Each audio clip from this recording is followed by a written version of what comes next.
श्रुति स्मृति के इस पटल पर मैं आपका स्वागत और अभिनंदन करता हूँ। और आज मैं आपके समक्ष में एक नई बात लेकर के आया हूँ कि हमारे शास्त्रों में 5 प्रकार की कई चीज़ें दी गई हैं जो सनातन धर्म के लिए उपयोगी और स्मरणीय मानी गई हैं, इनको याद रखना चाहिए हमको और जिसके बारे में हमको जानकारी भी होनी चाहिए। ये बताने से पहले आपसे एक निवेदन करूं, अगर आपको अच्छा लगे कि हम ये कुछ उपयोगी बातें बता रहे हैं जो हमारे जीवन में हमारे सनातन को पुष्ट करती हैं, तो आप हमारे चैनल को सब्सक्राइब करें, लाइक करें और कमेंट्स भी करें। और कमेंट्स में विशेष करके आप किस चीज़ के बारे में जानकारी चाहते हैं, क्योंकि हम प्रामाणिक ग्रंथों को देखे बिना ग्रंथों के हम आपको कुछ बताते नहीं हैं, तो प्रमाण तो हमारे पास रखते ही हैं। हम चाहते हैं कि हमारे जो प्राचीन ग्रंथों में जो बातें हैं लिखी हुई हैं वह आपके समक्ष प्रकट हों और आपको इसके बारे में कुछ जानकारी प्राप्त हो। इससे पूर्व मैं हमारी कुल देवी का आपको दर्शन कराता हूँ। माता जगदम्बा जगत जननी सकल दुख त्रिगुणात्मक शक्ति है ये। इसमें माँ लक्ष्मी, माँ काली और माँ सरस्वती त्रिगुणात्मक शक्तियाँ हैं। अब मैं अपनी बात को पुनः प्रारंभ करता हूँ कि 5 प्रकार की कौन कौन सी वस्तुएं हैं जो महत्वपूर्ण हैं। कि सबसे पहले हम जब ये श्रुति और स्मृति का पटल है, जहाँ देवताओं की बात होती है, जहाँ भगवान की बात होती है, जहाँ ईश्वर की बात होती है और जहाँ अध्यात्म की बात होती है, जहाँ सनातन की बात होती है, वहाँ पर सबसे पहले हम लेते हैं कि पंचदेव को महत्वपूर्ण माना गया है। और पंचदेव में प्रथम पूज्य जो है गणनायक गणपति हैं, दूसरे माँ दुर्गा को माना गया है, तीसरा भगवान विष्णु जो षष्ठी के प्रकट करने वाले हैं, और उसके बाद में भोलेनाथ महादेव जो है वो षष्ठी के संहारक हैं, और उसके बाद में सूर्य को भी पंचदेव में शामिल किया गया है। इस प्रकार से ये पंचदेव हैं। इसके बाद में 5 जो हैं वो तत्व, जिसको हम पंचभूत भी कहते हैं, जिससे हमारा शरीर बना हुआ होता है, और कहते हैं कि यह शरीर जो है पंचभूत से बना हुआ वापस पंचभूत में ही समाहित हो जाता है। ये पंचभूत कौन कौन से हैं कि पृथ्वी है, आकाश है, अग्नि है, जल है और वायु है। ये 5 तत्वों से मिलकर के हमारा शरीर बना हुआ होता है। इसी प्रकार से 5 ज्ञानेंद्रियाँ कही गई हैं, जिनसे हमको किसी वस्तु का ज्ञान होता है, किसी वस्तु का पता चलता है। जैसे पहली ज्ञानेंद्रिय आँख है, आँख से हम देख सकते हैं। दूसरी ज्ञानेंद्रिय जो नाक, जिससे कि हम किसी चीज़ को सूंघ करके उसके बारे में पता लगा सकते हैं। तीसरी ज्ञानेंद्रिय जो कही गई है उसको कान है, और चौथी जो है हमारी रसना अर्थात जीभ जो है वह स्वाद को बताती है। और पंचम ज्ञानेंद्रिय जो है वो त्वक अर्थात त्वचा है, जो स्पर्श का हमको ज्ञान कराती है। इसके बाद में जो हमारे शास्त्र में उपचार बताए गए, पंचोपचार, लिखिए भगवान की जो ईश्वर की आराधना की जाती है, पूजा की जाती है, इसका विस्तार बहुत है और संक्षिप्तकरण भी बहुत है। केवल भावना प्रधान होती है, किस भाव से हम भगवान की आराधना करते हैं, ईश्वर की आराधना करते हैं, वो भाव प्रमुख होता है। तो इसके अंदर जो उपचार बताए गए हैं, इसके अंदर सबसे पहले मानसोपचार भी होता है, उसके बाद पंचोपचार भी होता है, षोडशोपचार भी होता है, राजोपचार भी होता है। कई प्रकार के उपचार हैं जिनसे इन पर भगवान की पूजा की जाती है। तो इसमें पंचोपचार जो हैं वो संक्षिप्त हैं और उसको प्रमुख माना गया है। पंचोपचार में जो होता है, पहला उपचार भगवान के जो होता है वो गंध होता है, गंध अर्थात उनके चंदन है। दूसरा उनको पुष्प अर्पित किया जाता है, और तीसरा धूप अर्थात अगरबत्ती प्रदान की जाती है। चौथा दीपक प्रज्वलित करके दीप है, और पंचम जो है वो नैवेद्य है, अर्थात गंध, पुष्प, धूप, दीप और नैवेद्य, ये 5 उपचार माने गए हैं। इसी प्रकार से शास्त्रों में 5 प्रकार के अमृत हैं। आपने सुना होगा, आप तो स्वयं वेदज्ञ हैं, वेदों को जानने वाले हैं, वेद की दृष्टि को समझते हैं, अर्थात आप इस चीज़ को जरूर समझते होंगे कि 5 जो हैं वो अमृत कौन कौन से हैं कि दही, दूध, घी, शहद और शक्कर, ये 5 चीज़ें मिलकर के पंचामृत बनता है, जो 5 अमृत के तुल्य है। इससे प्रभु ईश्वर परमात्मा को स्नान कराया जाता है, और इसका भी एक विशेष अनुपात होता है, उस अनुपात में इनको मिलाया जाता है। इससे कि इसके स्वाद के अंदर कहीं पर भी कोई फर्क नहीं पड़ता है। इसी प्रकार से 5 प्रकार के शास्त्र में स्वाद भी बताए गए हैं। इसमें है मीठा, नमकीन, खट्टा, कड़वा और कसेला। ये जो है वो 5 प्रकार के स्वाद बताए गए हैं। और इसी प्रकार से शास्त्र में 5 प्रकार की वायु बताई गई है कि प्राण, अपान, व्यान, उदान और समान। ये 5 प्रकार की वायु होती है जो आयुर्वेद शास्त्र में भी उपयोगी मानी गई है। और इसी प्रकार से 5 प्रकार के पल्लव अर्थात पत्ते जो वृक्ष के हैं वो बहुत उपयोगी माने गए। जब पूजा धर्म का कार्य होता है, जहाँ पर कुंभ स्थापित होता है, कुंभ में पंचपल्लव को स्थापित किया जाता है और उसके ऊपर कुंभ के ऊपर पूर्ण पात्र को स्थापित करके और उस श्रीफल को स्थापित किया जाता है। ये जो 5 प्रकार के पत्र हैं उसके अंदर से प्रथम है आम्र का वृक्ष, दूसरा है पीपल, तीसरा है बरगद, फिर गूलर है और अशोक। ये पंचपत्र है। इसके अंदर दूर्वा को भी शामिल किया गया है। अगर इसके अंदर अशोक का नहीं हो तो चल सकता है, दूर्वा को स्थापित किया जा सकता है। इसी प्रकार से 5 प्रकार की कन्या जो है उनको पूजनीय माना गया है हमारे यहाँ पर शास्त्र में। उसमें है अहिल्या है, तारा है, मंदोदरी है, कुंती है और द्रौपदी है। ये 5 कन्या जो हैं वह बड़ी ही उपयोगी, बहुत बड़ी पूजनीय हमारे शास्त्रों में कही गई है। और इसी प्रकार से हमारी 5 जो हैं ये उंगलियां हैं। इसके अंदर प्रथम उंगली को हम तर्जनी, उसके बाद में मध्यमा, फिर इसके बाद में तीसरी अनामिका और चौथी इसके बाद में कनिष्ठिका और फिर अंगुष्ठ इसके अंदर आता है। इसी प्रकार से 5 प्रकार के वट जो हैं उनको भी सिद्ध माना गया है। 5 प्रकार के जो वट हैं उसमें सिद्ध वट जो है, अक्षय वट जो है, बोधि वट जो है, वंशी वट जो है और साक्षी वट जो है, ये 5 प्रकार के वट माने गए हैं। तो आज मैं आप लोगों के समक्ष जो पंचदेव का मैंने आपको वर्णन किया है, उन 5 देवों की जो स्तुति है, जो हम इस पटल के ऊपर एक संस्कार की भी बात करते हैं कि आज के युग में संस्कार बच्चों के अंदर नहीं रहते हैं, तो बच्चों के अंदर संस्कार का भी इसके अंदर ज्ञान होना चाहिए।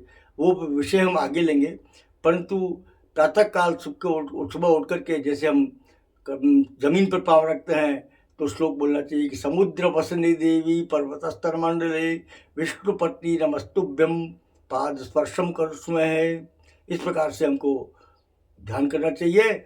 और दूसरा हमको ये हाथ को इस तरह से खोल करके और कराग्रे वसते लक्ष्मी, कर मध्य तु सरस्वती, कर मूले तु सितो ब्रह्मा, प्रभाते कर दर्शनम, इस प्रकार से प्रातः करना चाहिए। अब मैं जो मुख्य विषय आपको लिया था कि 5 प्रकार के जो देवता हैं उनके क्या क्या श्लोक हैं, उनकी स्तुति कैसे की जाती है, कि इनमें इससे कल्याण होता है, इससे दिन बहुत अच्छा गुजरता है, दुस्वप्न, कलिदोष, शत्रुपाप और भय का नाश होता है और विष का भय भी इसके अंदर नहीं रहता है, धर्म की वृद्धि होती है, अज्ञानियों को ज्ञान की प्राप्ति होती है, रोगी जो होता है वो निरोगता को प्राप्त होता है, आयुष्य में वृद्धि होती है, निर्धन को धन की प्राप्ति होती है और जो बुभुक्षित भूखा होता है तो उसको भूख भी क्षुधा भी उसकी मिटती है और सभी प्रकार की बाधाओं से इसको मुक्ति मिलती है अगर ये 5 देवताओं के प्रातः स्मरण सुबह सुबह उठ करके ध्यान किया जाए। तो 5 देव मैंने आपको बताए थे। प्रथम पूजनीय गणनायक था, तो गणनायक का गणपति का ध्यान मैं आपके सामने प्रस्तुत करता हूँ। ध्यानपूर्वक सुनिए इसको और समझने का प्रयास कीजिएगा कि प्रातः स्मरामि गणनाथमनाथ बंधुम, प्रातः स्मरामि गणनाथमनाथ बंधुम, सिंदूरपूर परिशोभित गंडयुग्मम्, उद्दंड विघ्न परिखंडन चंड दंड, माखंडलादि सुरनायक वृंद वृंदम। ये भगवान गणपति का जो प्रातः स्मरण है। उसके बाद में दूसरे ईश्वर मैंने आपको बताया था पंचदेव में विष्णु है। तो विष्णु का जो प्रातः का स्मरण है, सुबह सुबह उठ करके स्मरण करना चाहिए। उसका जो बहुत सुंदर श्लोक है आपके सामने प्रस्तुत करता हूँ आप इसको सुनेंगे और प्रातः काल में स्मरण करेंगे। याद नहीं हो तो इस वीडियो को भी चला देंगे और इसको सुनते रहेंगे तो आपका प्रभु कल्याण करेगा, यह मेरा निश्चय है और शास्त्रों में भी कहा गया है। तो विष्णु का स्मरण प्रस्तुत करता हूँ मैं आपको भगवान कि प्रातः स्मरामि भवभीति महार्ति नाशम, प्रातः स्मरामि भवभीति महार्ति नाशम, नारायणं गरुणवाहनमब्जनाभम्,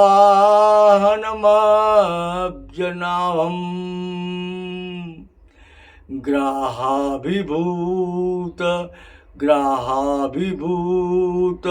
वरवारण मुक्ति हेतुं, चक्रायुधं तरुणवारिजपत्र नेत्रम,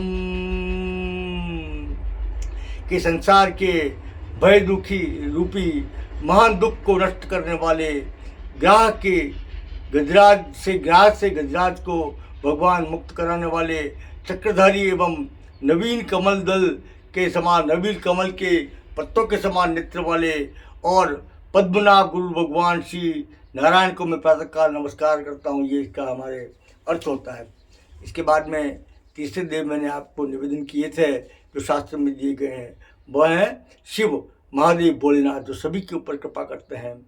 इसका शिव का जो स्मरण मैं आपको बताता हूँ, ध्यानपूर्वक सुनिए, आनंद लीजिए और प्रातःकाल में घर में भी इसको बजा देंगे तो आपको सुनने में बड़ा मज़ा आएगा। और आज के समय में तो वैसे भी स्मार्ट टीवी आ गए हैं, लैपटॉप आ गए हैं, टैबलेट्स आ गए हैं, उसके ऊपर भी चला करके प्रातः स्मरण खुद नहीं कर सकते हैं तो इसको सुन सकते हैं।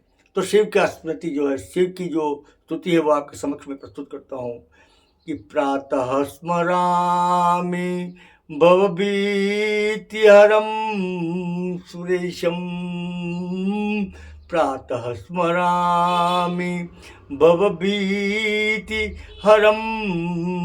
सुरेशं, गंगाधरं वृषभवाहनमम्बिकेशं, खट्वांगशूल वरदाभयहस्तमीशं, संसाररोग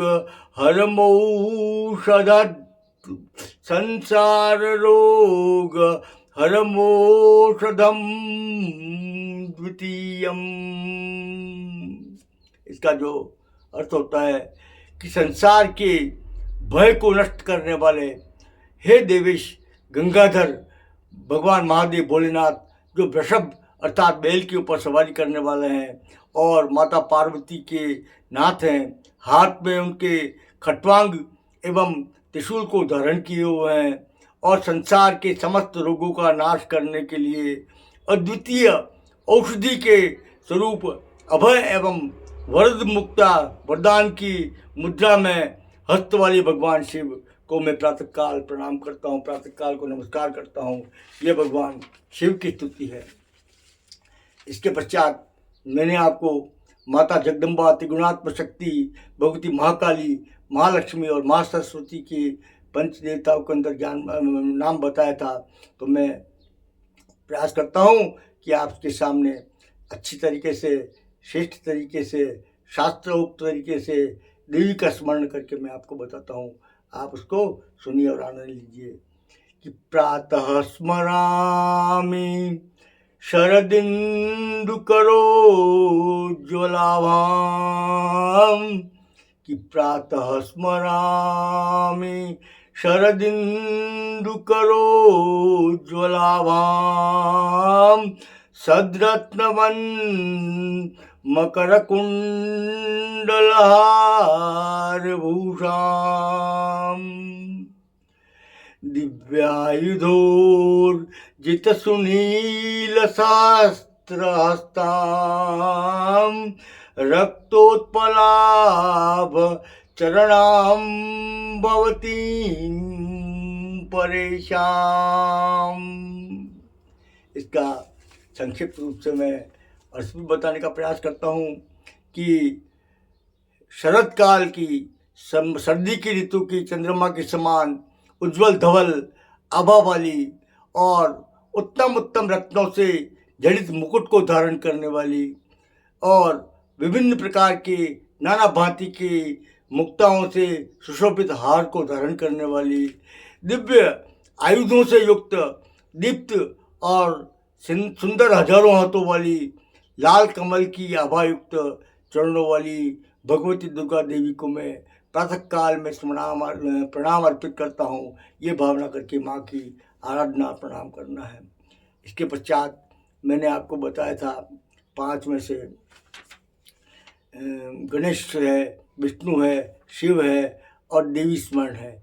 देवी स्मरण के बाद में मैं आपके समक्ष सूर्य का जो स्मरण है वो आपके समक्ष बताता हूँ कि प्रातः स्मरामि खलु तत्सवितुर्वरेण्यं,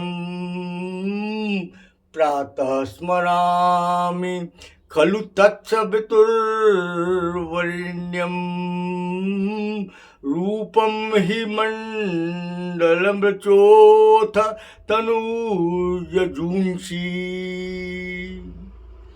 सामान्यस्य किरणः प्रभवादिहेतुं, ब्रह्मारात्मकमलख्यमचिन्त्य रूपम्। ये भगवान सूर्य का ध्यान है कि सूर्य का वह प्रशस्त रूप, जिस मंडल ऋग्वेद, जिसका मंडल जो है वो ऋग्वेद है, जिसका कलेवर जो है वो यजुर्वेद है और किरणें जो हैं भगवान सूर्य की वो सामवेद है, और जो सृष्टि के आदि के कारक हैं ब्रह्मा और शिव के स्वरूप हैं तथा जिनका स्वरूप अचिंत्य है और अलक्ष्य है। प्रातः काल में ऐसे सूर्य देवता को मैं बारंबार प्रणाम करता हूँ। ये पंचदेव जो हैं इनकी हमको हमेशा ही प्रातः काल उठ करके आराधना करनी चाहिए। इससे सबसे पहली बात तो यह है कि हमारे धर्म, अर्थ, काम, मोक्ष की फल प्राप्त होती है, और हमारे जो पंचताप है कि आदिदैविक, आदिदैविक, आदि भौतिक, आध्यात्मिक त्रिविध ताप जो है हमारे, उनका शमन होता है और भगवत चरणारविंद की प्राप्ति होती है। इस प्रकार से मैंने आपको एक नवीन विषय आपको बताया है कि ये पंचदेव की स्तुति और 5 कौन कौन सी चीज़ें जो हैं वो हमारे शास्त्रों में बताई गई जो महत्वपूर्ण है। तो आप लोगों को भी इनका स्मरण करना चाहिए और इससे हमारे सनातन की पुष्टि होती है, हमारे धर्म की पुष्टि होती है, और कम से कम और कुछ नहीं तो हमारा मन एकाग्र होकर के और विचलित नहीं होता है और प्रभु चरणारविंद में लगा रहता है। इसी के साथ में आज मैं अपनी बात को समाप्त करता हूँ। आपसे पुनः पुनः निवेदन करता हूँ, पुनः पुनः प्रार्थना करता हूँ कि मेरे यह चैनल जो है यह केवल कोई उपार्जन का लक्ष्य नहीं है, इसके अंदर केवल और केवल मात्र लक्ष्य है कि श्रुति और स्मृति के आधार पर हमने हमारी माता पिताओं से, हमारे पुराने प्राचीन धर्मशास्त्रों से जो सीखा है, जो समझा है, वो आपके सामने प्रदर्शित कर सकूँ। अतः अच्छा लगे तो इस चैनल को लाइक कीजिएगा, इस चैनल को सब्सक्राइब कीजिएगा, जिससे कि ये पुष्ट हो सके। थोड़ा पुष्ट होगा तो अधिक लोगों तक ये बात पहुंचेगी, और अधिक लोगों तक ये बात पहुंचेगी तो हमारा सनातन समृद्ध तो है ही, और समृद्धता की ओर अग्रसर होगा। आज के आनंद की जय। मैं आप लोगों से प्रणाम करते हुए विदा लेता हूँ। बोल श्री गिरिराज धारण की जय हो।